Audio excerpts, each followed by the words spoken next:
Hoy abrimos una nueva serie. Esta serie se llama Los 4 símbolos de la Santa Cena.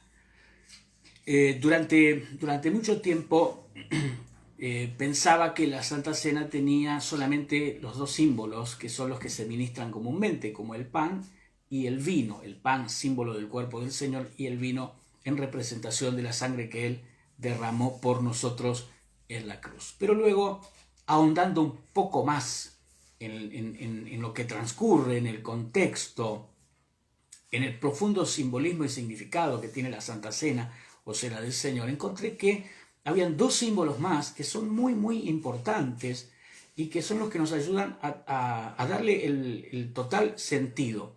Y confío y creo que una vez que terminemos esta serie, usted la próxima vez que tenga que participar en su congregación de la Cena del Señor, lo va a hacer con una actitud diferente quizá. Creo que le va a servir y le va a ayudar mucho este estudio.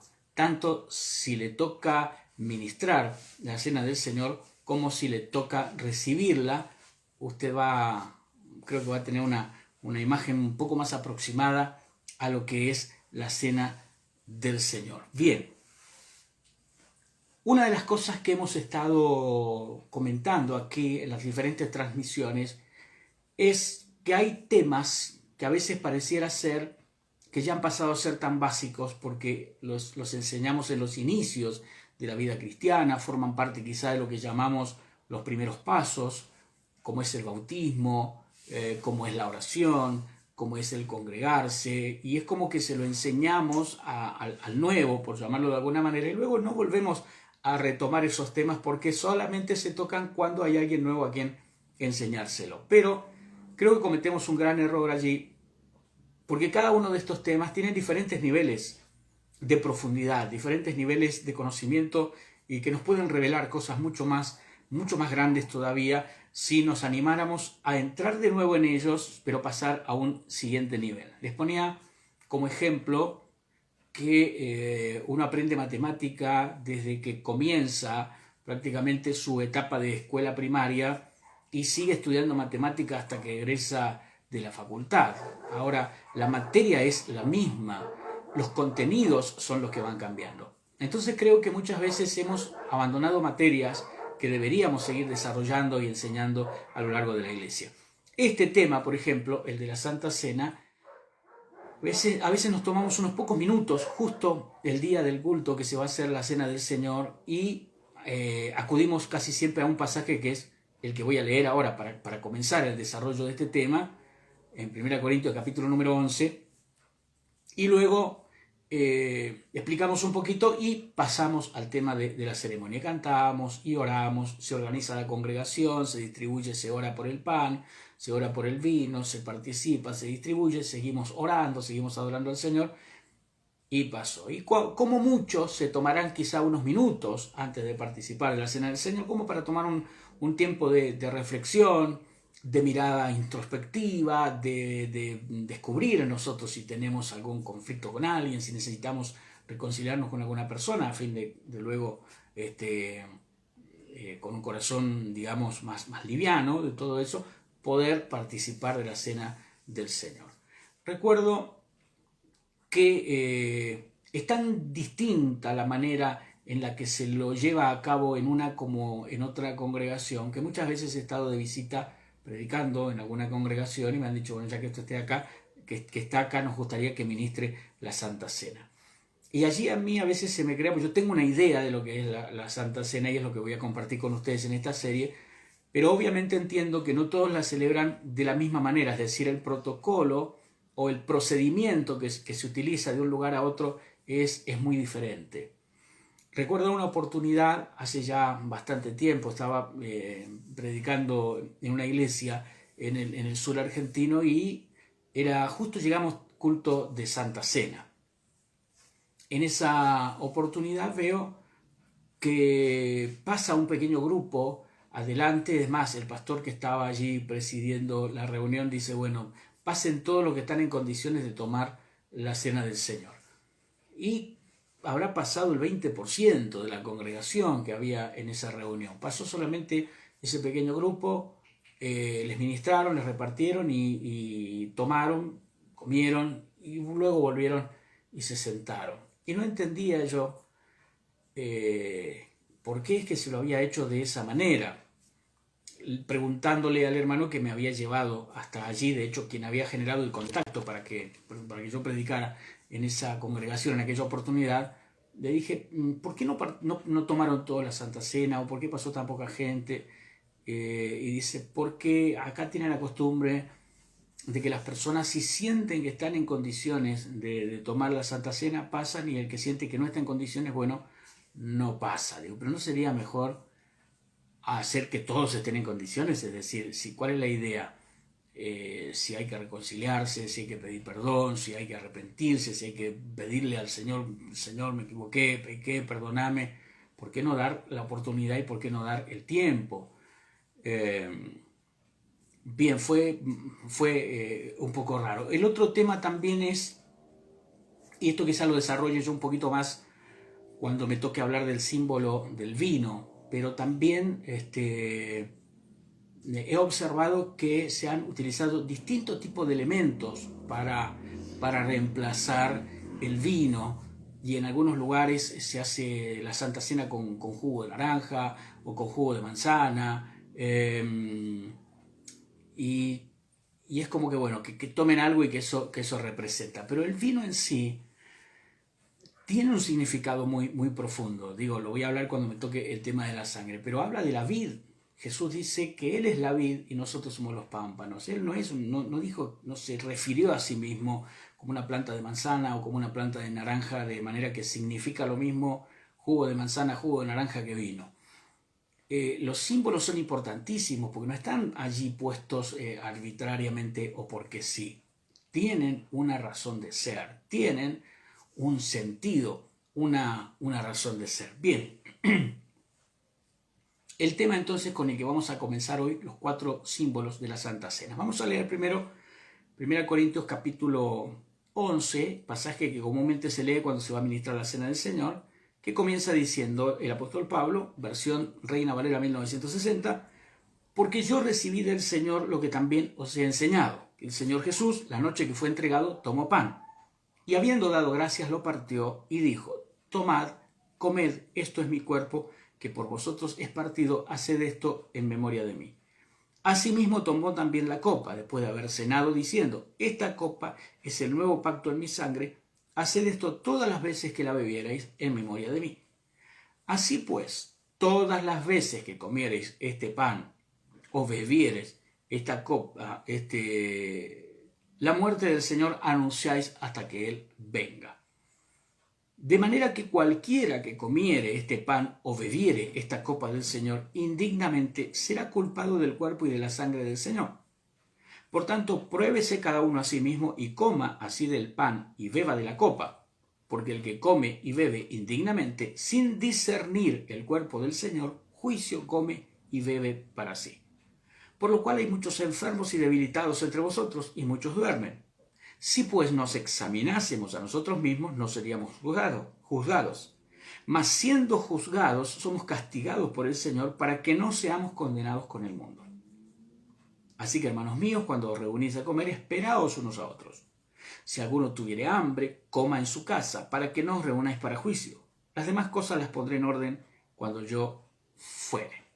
Y allí cierra este pasaje que citamos, cada vez que vamos a ministrar la Cena del Señor. Hay puntos bien interesantes que nos ayuda a ver un poquito la realidad de cómo es o qué errores cometían quienes asistían a aquellas reuniones en las que se participaba y se compartía el pan y el vino. Que no tiene que ver con alimento nada más. Por eso él dice, si alguno tiene hambre, coma en su casa. Es decir, la Santa Cena no es para ir a saciar el hambre de uno, de no he comido nada, así que voy a aprovechar que hay Santa Cena. Fíjese que cuando dice, si alguno tuviera hambre, coma en su casa. Es decir, la Santa Cena no tiene que ver puntualmente con el alimento o con comida nada más. Y esto es bien interesante porque el primer símbolo de los 4 de la Santa Cena es la cena en sí. la Santa Cena en sí, que es el reunirnos a comer como símbolo de comunión. La comida tiene un símbolo que tiene que ver con la comunión, con el compartir, con el comer juntos algo. Cuando nosotros encontramos en la Biblia, yo le decía que hay términos y hay conceptos. El concepto de la comida va más allá del alimento en la Biblia. De hecho, fíjense que el comer es tan clave y habla de establecer un pacto incluso. La comida tiene que ver con una comunión, tiene que ver con un pacto, que el primer acto de desobediencia en la historia de la humanidad fue comer algo que estaba prohibido. No fue decir algo inconveniente, fue comer. Comer, allí donde comenzó todo. Eva comió del árbol que Dios les había advertido que no tenían que comer. Comió ella, le dio a Adán, el cual comió así también como ella. El comer sobrevino en un desastre que hasta hoy se sigue pagando las consecuencias de eso.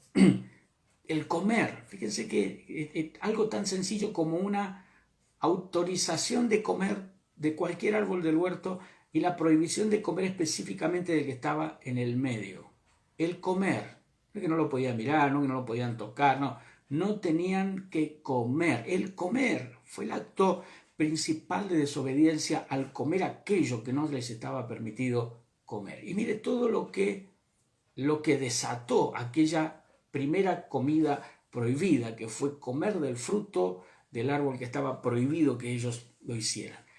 Y luego, el tema de qué iba a tener que hacer la persona para comer, tiene que ver también con una cuestión de castigo a causa del pecado. Espinos y cardos te va a producir la tierra, comerás de ella con el sudor de tu rostro. La comida como comunión aparece también como principio en Génesis capítulo 14. ¿Se acuerda ese pasaje donde Abraham viene de haber recuperado el botín que le habían tomado, las cosas que le habían tomado los enemigos, y además trae botín que él había conquistado, y se encuentra con Melquisedec, y Abraham le da a Melquisedec los diezmos de todo, y allí hay como una primera evidencia de una santa cena, porque la Biblia relata que Melquisedec sacó pan y vino y lo bendijo a Abraham. Aparecen dos de estos símbolos de la Santa Cena, el pan y el vino, ministrados en aquella oportunidad por Melquisedec. La comida aparece tan importante también en el caso en el que Isaac le pide a Esaú que le prepare un guiso con un animal del que él sabía ir a cazar, y que se lo preparara porque le dijo: prepárame una comida de ello y ven y yo te voy a bendecir. Es decir, se presentaba Esaú con una comida, se tenía que presentar para que Isaac lo bendijera. Finalmente todos conocemos la historia, no fue Esaú, fue Jacob quien preparó la comida, no fue Esaú, fue la madre de ellos, y fue Jacob el que se presentó suplantando a su hermano Esaú. Pero todo arrancó y todo comenzó allí con una comida, como ese intercambio de comida. Por una comida fue que Esaú había, curiosamente, por una comida fue que Esaú había renunciado a su primogenitura, la había menospreciado, y luego a través de una comida él iba a llegar a su papá para que le impartiera la bendición. El tema de la comida es bien importante, en una manera no solamente de alimentar, sino de honrar, de agasajar, de ofrendar la comida como una ofrenda. ¿Se acuerda el pasaje de Gedeón en Jueces, en el capítulo 6, cuando Gedeón tiene la visita del ángel, la experiencia del ángel que viene y le habla y le dice que él va a liberar a Israel de mano de los filisteos, de mano de los madianitas, y que Dios estaba con él y le da toda una estrategia? Entonces él le pide al ángel, le dice: no te vayas hasta que yo vaya y cocine un cabrito para ti. El tema de la comida era mucho más que una cuestión alimenticia, era una cuestión de pacto, era una cuestión de comunión, de compartir, de tomar de la misma comida y del mismo alimento. No olvidemos tampoco que fue una comida la que tuvo que compartir el pueblo de Israel estando en Egipto todavía como esclavos. La última noche que ellos estuvieron allí, porque salían prácticamente horas más tarde, se iban de Egipto para avanzar hacia la tierra prometida, hacia el territorio de Canaán. ¿Y qué fue lo que ellos celebraron aquella noche? Una comida. El Pesaj, la Pascua hebrea o judía, fue una comida. Además de pintar los dinteles con la sangre del cordero, era una comida la que ellos tenían que compartir. ¿Cómo celebraron esa noche? Comiendo carne de cordero, con hierbas amargas, con pan sin levadura, con todos los otros condimentos que lleva la comida de esa celebración y de esa noche, recordando los tiempos de amargura, comiendo apresuradamente porque tenía que ver con que eran sacados de manera rápida y con mano poderosa de parte de Dios. Toda esa comida tenía un simbolismo, no es que cada familia comía una cosa diferente y acá unos comían cordero y los de al lado estaban comiendo otra cosa, no, todos aquella noche comieron exactamente lo mismo. Si el cordero era muy grande, si la familia era muy chica, había que reunirse con otras familias para comerlo todo y que no sobrara nada, no había que quebrar ningún hueso del cordero. Todo esto apuntaba simbólicamente al Cordero de Dios, al sacrificio de Cristo, a Cristo la Pascua para todos, la redención para todos, la salvación para todos nosotros, el Cordero de Dios que quita los pecados del mundo. Así que eso fue maravilloso, desde el más chico hasta el más grande, todos a través de una comida estaban aquella noche siendo guardados de la muerte que vino sobre todos los primogénitos en Egipto, y ellos fueron milagrosa y sobrenaturalmente protegidos y guardados por Dios. Con esa comida se conmemora y se sigue recordando. Les decía que cuando anunciaba este tema, que nosotros los cristianos no celebramos la Pesaj o la Pascua hebrea, judía, porque puntualmente tiene que ver con que es una celebración solamente para ellos, o para quienes se incorporan y se hacen judíos, tal como lo relata en Éxodo capítulo 12, porque tiene que ver con la salida de ellos de Egipto. El símbolo apuntaba a Cristo y apunta a ser libertados del pecado y apunta a todo lo que significa la liberación y al ser guardados de la muerte por medio de la sangre del Cordero, que ya no la pintamos en el dintel de la puerta, es la sangre de Cristo que fue derramada por todos nosotros.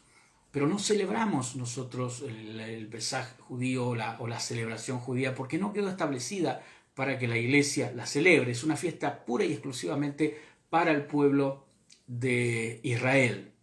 Si nosotros vemos en Hechos capítulo 15, verso 19, vamos a ver que lo único que queda establecido para nosotros, para los gentiles, para los no judíos que llegamos a la fe en Cristo, dice Hechos 15, 19, por lo cual yo juzgo que no se inquiete a los gentiles que se convierten a Dios, sino que se les escriba que se aparten de las contaminaciones de los ídolos, de fornicación, de ahogado y de sangre. Ninguna otra cosa se nos pedía, ni la celebración de la Pascua, ni la celebración o guardar el sábado o la celebración del Shabbat. Solamente que nos abstengamos de la idolatría, que abandonemos a los ídolos, que nos convirtamos y creamos solamente en el único Dios verdadero, la abstención de la fornicación, el ahogado, comer cosas ahogadas y comer sangre.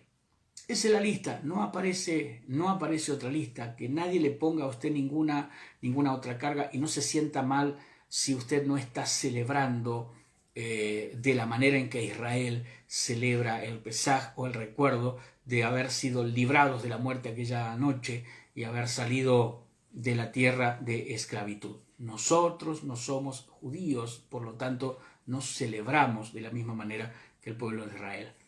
Pero tampoco celebramos nosotros la Pascua de Resurrección o la Pascua católica.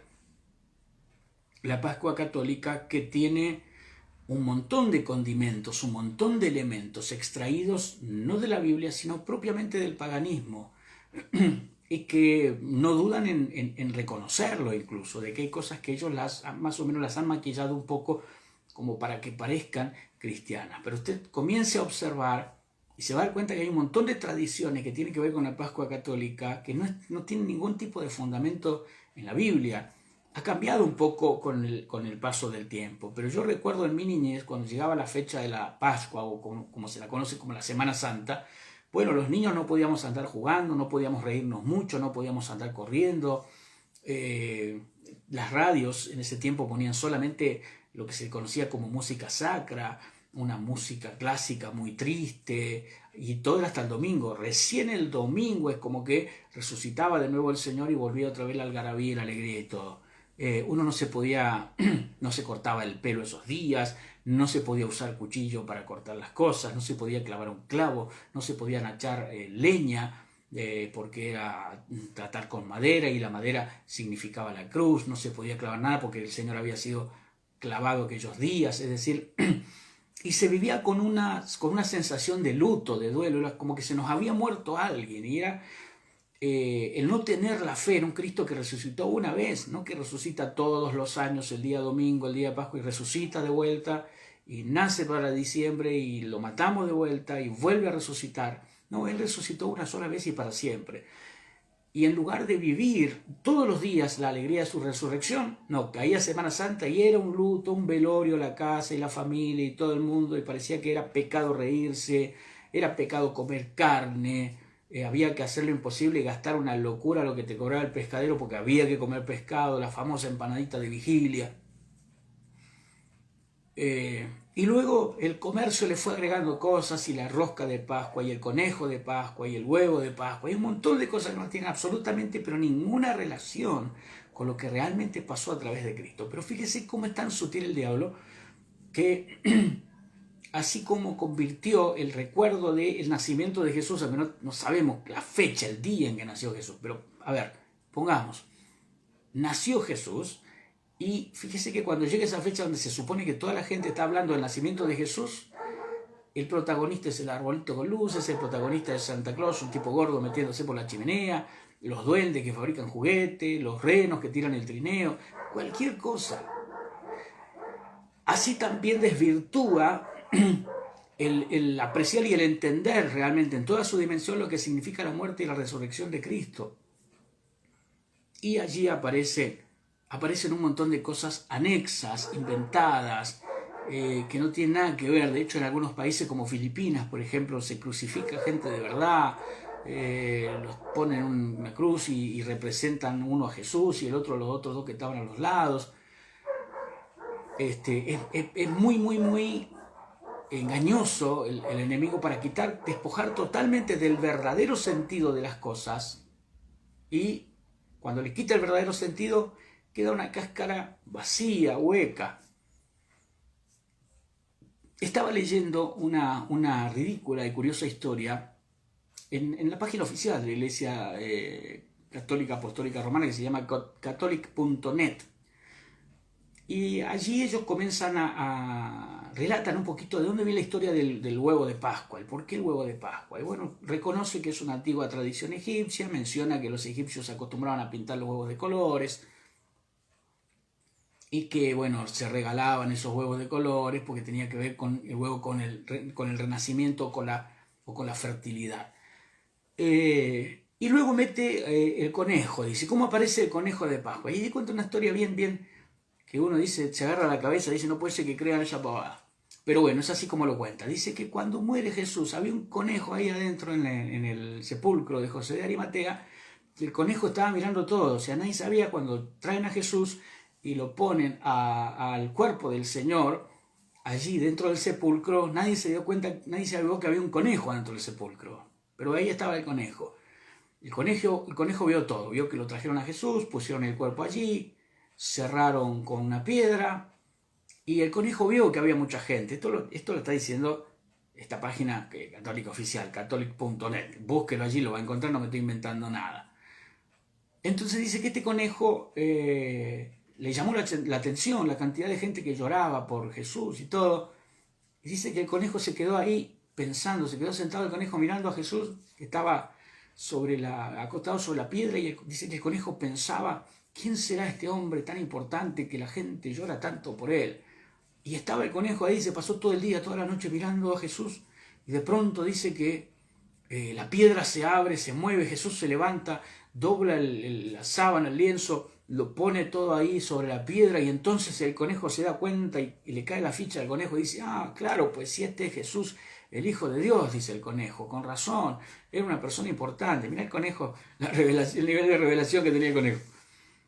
Entonces dice que el conejo, cuando se acuerda que había un montón de gente que estaba triste porque Jesús había muerto, entonces dice, yo le tengo que contar a la gente que está vivo Jesús para que dejen de llorar, para que dejen de estar tristes. Entonces el conejo piensa, porque ¿cómo hace un conejo para contarte algo si el conejo no habla? Y eso también te lo explica ahí el que cuenta la historia. Dice, como los conejos no hablan, dice, como si hiciera falta la acotación. Y como los conejos no hablan, entonces el conejo dice, ya sé, voy a salir, voy a repartir huevos a toda la gente para que la gente se dé cuenta que Jesús resucitó. No va el conejo que no sé de dónde saca huevos, lo empieza a repartir por todas las casas y la gente ve un conejo que viene con un huevo. Nunca se le pasó por la cabeza a la gente decir qué hace un conejo con un huevo, cómo hace para llevarlo mientras va saltando. Eso no está explicado en la historia. Pero entonces dice que el conejo empezó a repartir huevos por todas las casas y la gente dijo, uy, qué bueno, tenemos que alegrarnos porque Jesús resucitó. Y miente esta misma historia que al principio la iglesia cristiana, los primeros cristianos, dice, acostumbraban a regalarse huevos entre ellos como símbolo de la resurrección, y un día uno de ellos se acordó que los egipcios los pintaban y dice, ¿qué les parece si pintamos los huevos? Uy, a todo el mundo le pareció maravillosa la idea, así que de ahí, dice, se origina el huevo de Pascua y el conejo de Pascua. Y cierra esta ridícula idea. Ahora mire esto, cómo el diablo debe estar muerto de risa viendo cómo la gente cree en esa tontera y se distraen con todas esas cosas accesorias, anexas, inventadas. Pero el verdadero sentido de la crucifixión, el verdadero sentido de la resurrección del Señor queda tapada por toda esta pavada que se cuenta religiosamente y que mucha gente la cree de verdad y la toma. El entender que el símbolo número uno de la cena del Señor es la comida en sí, el juntarnos y compartir el pan y el vino, habla de comunión. El símbolo, el primer símbolo de la Santa Cena es el momento de comunión, la comunión. Occidentalmente, en la manera de pensar y todavía mucho más en la cultura moderna, la comida se ha ido convirtiendo en cualquier cosa menos en un momento de comunión o de compartir juntos. Entonces, solamente se conecta la comida con la salud o con la estética incluso. Con la salud o con la estética. Y ya se habla de comer de manera saludable, de comer bien para estar mejor. Ya algunos comenzaron a decir la frase, yo me cuido con lo que como porque somos lo que comemos.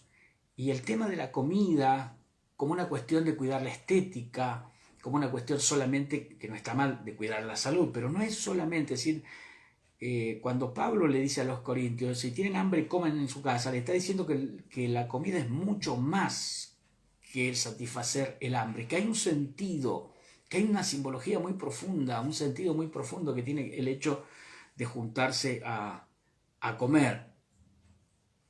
El comer tiene que ver con comunión. ¿Y con quién comer? Es tan importante el qué comer como el con quién comer. Muy, muy importante. El apóstol Pablo está enseñándole a los corintios en 1 Corintios capítulo 5, versículo número 7, les está enseñando, incluso llegando a un punto donde dice, con tal persona ni siquiera coman. Es decir, el comer es una manera de identificarte con esa persona. Esa comida tiene que ver con comunión. Los argentinos tenemos esa cosa de que casi todo lo que como que lo celebramos con una comida. Vemos un paisaje bonito por allí y lo primero que decimos, qué bueno que está para venir a comer un asado. Siempre todo lugar es bueno como para ir a comer un asado. ¿Cuándo nos vamos a juntar a comer un asado? Tenemos que hacer un asado. Siempre una parte del entender que la comida es parte de una comunión y es parte de una celebración es bien importante. Entonces, cuando el apóstol Pablo está hablando de examínense cada uno a sí mismo, cuando hablamos acerca de la reconciliación, la necesidad de reconciliarnos entre nosotros, tiene que ver también con el entender que somos un cuerpo, que somos una iglesia, y algunos cometen la infantilidad y la inmadurez que dice hay Santa Cena el domingo y yo estoy peleado con alguien, no voy. Caigo a la otra reunión, cuando no hay Santa Cena, como que hace pausa en su vida, pasa la Santa Cena, play de vuelta y continúa.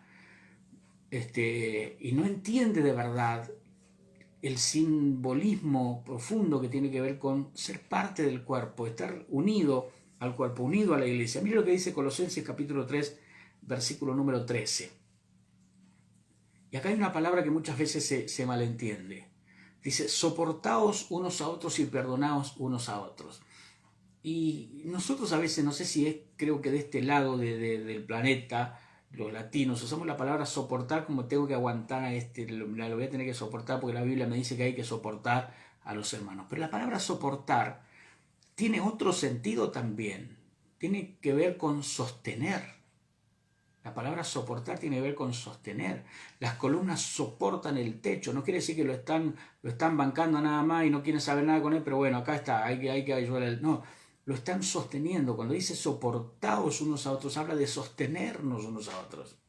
Habla de contenernos unos a otros. Y eso habla de vivir la iglesia como un cuerpo, vivir la iglesia como miembros conectados entre sí, unidos a la cabeza que es Cristo. Soportaos unos a otros, perdonándoos unos a otros, dice la versión Reina Valera. Soportarnos, sostenernos, perdonarnos unos a otros. Si alguno tiene queja contra otro, de la manera que Cristo os perdonó, así también hacerlo vosotros. Y luego el versículo 14 dice, sobre todo, vestíos de amor, que es el vínculo perfecto. Y la paz de Dios gobierne en vuestros corazones, a la que asimismo fuisteis llamados en un solo cuerpo, y sed agradecidos. Creo que este pasaje refleja un poquito lo que es el símbolo número 1 de la Cena del Señor o la Santa Cena, que es la comida es comunión. Es decir, que asistir, participar a la Santa Cena, y como en aquella situación que les conté de la iglesia, no pasar porque no me siento en condiciones, es no estar teniendo comunión con el cuerpo. Todo se puede arreglar allí, todo puede reconciliarse, porque queda medio o autodiscriminatorio o discriminatorio de parte de otro. Y entonces nos quedamos con una mirada ahí, y entonces el que no pasó, ya tenemos como una idea del que no pasó. Bueno, no estaba en condiciones. Wow, mirá la cantidad de gente que no está en condiciones dentro de la iglesia. No, no se le ministró, no se dio la oportunidad de que si no estás en condiciones, ponete en condiciones. Si no estás a cuenta, ponete a cuenta.